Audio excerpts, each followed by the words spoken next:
Shalom umat Tuhan dimanapun Anda berada. Apa kabarnya? Saya berharap Anda dalam keadaan yang selalu sehat, tetap sehat, dan semakin sehat bersama Tuhan Yesus Kristus. Jumpa lagi dengan saya, Lydia Lim Ministry. Saudara bisa ikuti dan subscribe di channel YouTube saya di Lydia Lim Ministry. Saat ini saya mau menyajikan acara yang berbeda dari biasanya. Ya, saya mempunyai satu program yang berjudul Berbinar-binar. Apa itu berbinar-binar? Berbinar-binar yaitu berbincang-bincang rasa, ya, supaya kita bisa berbincang-bincang dalam suasana yang nyaman, yang enjoy dan tidak tegang. Ya, saat ini saya mendapat seorang tamu yang spesial. Ya, tamu ini sudah saya kontak lama sekali, bahkan jauh sebelum Masehi ya. Semoga ini akan menjadi berkat ya. Dan kita akan berkenalan lebih dalam lagi dengan satu tokoh hamba Tuhan ini. Beliau adalah teman sepelayanan saya, senior saya. Mari tanpa basa-basi kita langsung saja, ini dia. Iya. Shalom, ini sangat spesial, benar-benar kita berbinar-binar. Nama saya Niklas Tangmetan Jalmaf. Asal saya dari Maluku Tenggara, suku Kei, desa Ohira. Dulu rumah saya, kampung saya itu nggak ada tiang listrik, yang ada cuman tiang gantungan. Aduh, kasihan sekali ya Pak ya. Baik Bapak, iya. Sekarang ya, iya. sudah, puji Tuhan, Iya. sudah semuanya sudah banyak. Iya, terima kasih untuk perkenalan singkatnya. Kita akan ngobrol santai ya, bagaimana beliau ini mengembalakan, bagaimana beliau ini melayani Tuhan. Saya sudah menyiapkan 7 pertanyaan dan harus dijawab dengan cepat, singkat, padat, dan jelas ya Pak Niko ya. Iya. Jadi Pak Niko ini adalah gembala cabang di GBI Miracle Service di Jogja, tepatnya di daerah Dallas, daerah Kalasan ya. Dallas. Baik Bapak, sudah siap pertanyaannya Pak? Oh, siap. Ya. Pertanyaan pertama, secara singkat ya Pak ya. Apa yang mendorong Bapak untuk terpanggil melayani Tuhan? Sejak SD, saya melihat sosok papi saya. Sungguh-sungguh melayani Tuhan sebagai majelis gereja di gereja Protestan Maluku di desa saya, di desa Ohira. Jadi saya melihat sosok beliau sangat setia melayani Tuhan, dan dari situ saya terdorong untuk sungguh-sungguh, dan melayani Tuhan adalah cita-cita saya sejak SD. Jadi karena figur Bapak ya Pak ya? Figur Bapak dan Luar juga biasa. cita-cita saya. Ya, luar biasa. Pertanyaan yang kedua, sudah berapa lama Bapak Niko melayani Tuhan?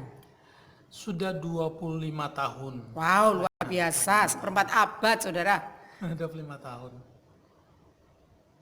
Nah, yang ketiga, hal apa yang membuat Bapak semangat melayani Tuhan? Yang membuat saya semangat untuk melayani Tuhan adalah saya ini merenungkan latar belakang hidup saya ini, mungkin satu pribadi manusia yang paling berdosa. Oh gitu ya Pak ya? Yang paling berdosa, kemudian ini tanda kasih saya kepada Tuhan. Saya menyadari keperdosaan saya dan saya berkata, Tuhan, saya mau berbalik kepada Tuhan dan saya mau memberi yang terbaik untuk Tuhan, melayani Tuhan dengan sungguh-sungguh. Jadi karena Bapak merasa sudah ditebus dosanya oleh Tuhan Yesus, ini sebagai wujud untuk membalas kebaikan Tuhan. Terima kasih saya. Walaupun tidak akan pernah terbalaskan ya Pak. Walaupun tidak akan pernah terbalaskan. Bapak, di hadapan Bapak ini ada buah-buahan, monggo loh Pak dinikmati, ini bukan pajangan ya. Mari Pak dimakan Pak. Iya. Iya, mari Pak. Iya, boleh Pak dinikmati boleh. Pak. Ada pertanyaan berikutnya, kita mau mulai masuk dalam pertanyaan keluarga. Tidak apa-apa Pak, santai aja dimakan aja. Saya tahu Bapak memiliki 3 anak jagoan yang sekarang sudah besar-besar semua, bahkan bisa dijadikan teamwork dalam pelayanan maupun dalam keluarga. Nah, pertanyaan saya, bagaimana Bapak dan Ibu mendidik anak-anak yang semuanya 3 cowok-cowok yang super itu supaya bisa terlibat melayani Tuhan? Saya itu pada dasarnya tidak memaksakan anak-anak. Tidak memaksakan anak-anak. Tapi sejak kecil saya mengajak mereka untuk sekolah minggu. Satu. Yang kedua, saya mengajarkan kesetiaan melalui saya. Jadi saat saya melayani, saya selalu ngomong gini, kamu lihat apa yang Bapak lakukan dalam pelayanan. Jadi saya mengajarkan kepada mereka tentang sebuah kesetiaan itu dari apa yang saya lakukan. Jadi saya mengajarkan mereka, anak saya Yeremia yang pertama itu, saya pergi penginjilan ke desa-desa, itu menggonceng dia dengan sepeda ontel. Ya. Sampai dalam perjalanan, itu sampai dia capek, dia masih kecil, belum sekolah. Dia capek, Pak kakiku kram. Terus berhenti, saya pijit-pijit kakinya dulu, baru mulai naik lagi. Dari situ dia melihat apa yang saya lakukan, saya rasa itu. Jadi lagi-lagi keteladanan ya Pak ya. Iya. Kalau tadi Bapak melayani Tuhan karena melihat teladan orang tua, melihat teladan Bapaknya, sekarang Bapak rindu memberikan teladan itu juga kepada anak-anak ya, sehingga anak-anak bisa dijadikan satu tim untuk bisa melayani Tuhan ya. Setelah saya sadar Bu begitu, setelah saya sadar itu begini, apa yang kita katakan itu nggak ada manfaatnya kalau kita lakukan. Jadi yang kita lakukan itu lebih kuat pesannya itu ketimbang kita katakan kepada mereka. Ya. Jadi mereka, ya Ibu jadi saksi melihat mereka sekarang. Itu saya selalu bilang mereka begini, kamu lihat penderitaan, tantangan apapun yang Bapak alami, tapi tidak pernah di sepanjang hidup pelayanan Bapak mundur dalam pelayanan, itu tidak pernah. Yes, itu sungguh teladan yang luar biasa. Ya. Tadinya saya tuh berpikir begini Pak, oh kok ini ya tiga anak bisa melayani Tuhan, saya kira tuh diancam, nanti kamu nggak saya kasih makan loh kalau nggak ikut melayani Tuhan bersama Bapak loh ya. Ternyata bukan ya Pak ya? Bukan. Nah, Dan pertanyaan, tidak mudah loh, Bu. iya, Tidak mudah. iya, Itu iya, tidak pasti mudah. Pak, iya. Itu tidak mudah. Lalu pertanyaan berikutnya Pak, apa harapan Bapak untuk anak-anak Anda? Harapan saya adalah begini, tidak ada sebuah kebahagiaan apapun dalam hidup saya. Mereka nggak perlu memberikan saya harta apapun, nggak perlu. Tapi yang kebahagiaan dalam diri saya itu ketika saya melihat mereka hidup dalam kebenaran. Ya, setuju. Nah, berikutnya Pak, ada lagi nih Pak. Kita sekarang ini dalam situasi pandemi COVID-19 yang tentunya banyak, mungkin secara manusia kita ada alasan untuk kita, kok begini ya, saya merasa lemah, saya bisa saja saya mundur. Tetapi apa yang membuat Bapak Niko tetap semangat melayani Tuhan, khususnya dalam mengembalakan jiwa-jiwa yang dipercayakan Tuhan di Kalasan? Saya sendiri nggak ngerti Bu LL, itu begini, itu ada sebuah belas kasihan yang seakan-akan Tuhan taruh dalam hati saya.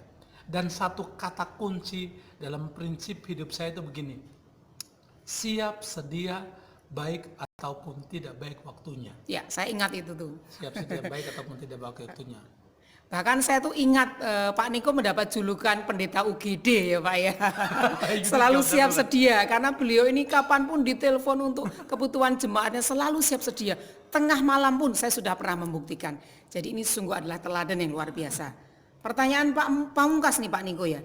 Jika waktu Tuhan tiba bagi Bapak ingin dikenang sebagai apa oleh orang-orang yang mengenal Anda di dunia ini? Yang saya tinggalkan untuk dikenang oleh setiap orang adalah kesetiaan saya kepada Tuhan. Yes, Hanya itu. Ada lagi mungkin Pak yang mau disampaikan? Kesetiaan saya kepada Tuhan. Jadi kesetiaannya, karena Tuhan Yesus sudah setia, Bapak pun juga ambil komitmen untuk tetap setia kepada Tuhan. Tetap setia kepada Tuhan, dan itu akan terimpartasi kepada anak-anak saya dan istri dan semua. Ya, terima kasih saya sampaikan kepada Pak Niko yang sudah menjadi tamu spesial saya di edisi perdana saya di program acara Berbinar-binar, Berbincang-bincang Rasa. Nantikan sesi-sesi berikutnya yang tentu akan lebih menarik, berisi kesaksian-kesaksian yang akan menguatkan saudara semua. Semoga video ini menjadi berkat dimanapun Anda berada. Jangan lupa subscribe, like ya channel YouTube saya di Lydia Lim Ministry. Terima kasih, Tuhan Yesus memberkati.